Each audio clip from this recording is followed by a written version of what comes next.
So, you've always wanted to be more popular, be admired by the others, be a natural leader, be the life of the party, and you start reading tons of self-help books and watch gigabytes of TED Talks. And soon enough, you realize you were born an introvert.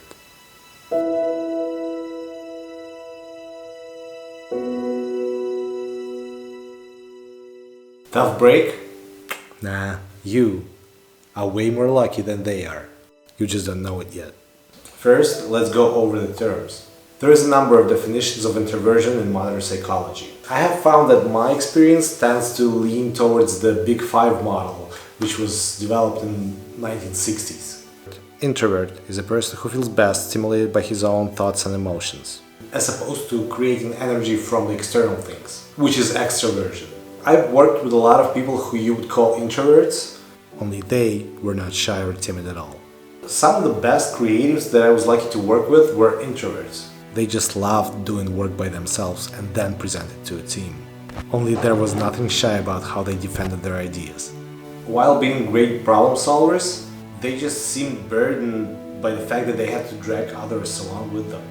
For us introverts, it's extremely hard to fit the mold of a prototypical leader, even if we're qualified otherwise. As the notorious Canadian professor of psychology Jordan Peterson puts it, they are strikingly less likely to captivate and convince, especially in groups, and will very rarely be the first to act in an ambiguous situation. Well, these sound exactly like something people we often call our leaders should do. Faced with these societal norms, we often feel discouraged. We may feel like we've reached our ceiling and it's going to be impossible for us to grow our career. We even may feel like we're going to be stuck in the same position forever. This, in turn, usually forces us to lose our motivation and even question our competency. And soon enough, we start feeling like we're not cut out for the corporate world or any society that exhibits hierarchy. Many introverts find relief in being loners. However, this is not a position that will help them realize their full potential.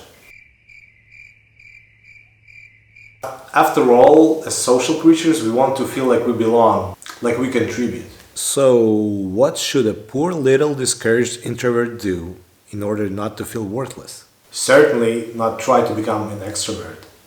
For that, you should have picked different parents and different friends. For me, the answer is simple, yet not easy. It's work.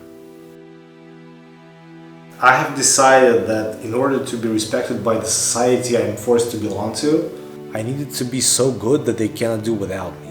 If I lack a natural inclination to lead people by being vocal, assertive, or even idiotically enthusiastic, then the only way for me to prove my worth is to be very good at a skill necessary for that society. I basically needed to become a craftsman, a merchant of skill. Merchant of skill. I like that. Because the leaders will be forced to rely on those who are exceptionally good at their skill. And the best part?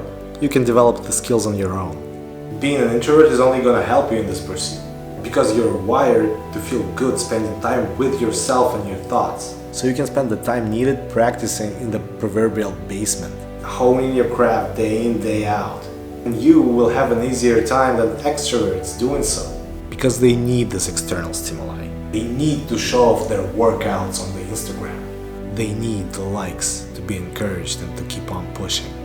And you don't. You're fine by yourself. You are less dependent on other people for your optimal function. So while others are mad because they cannot come outside and meet their friends, we will be sitting in our little dark basement, putting in the work required to be the merchants of our skill. This may not make us famous, but it can make us irreplaceable. Thank you for watching.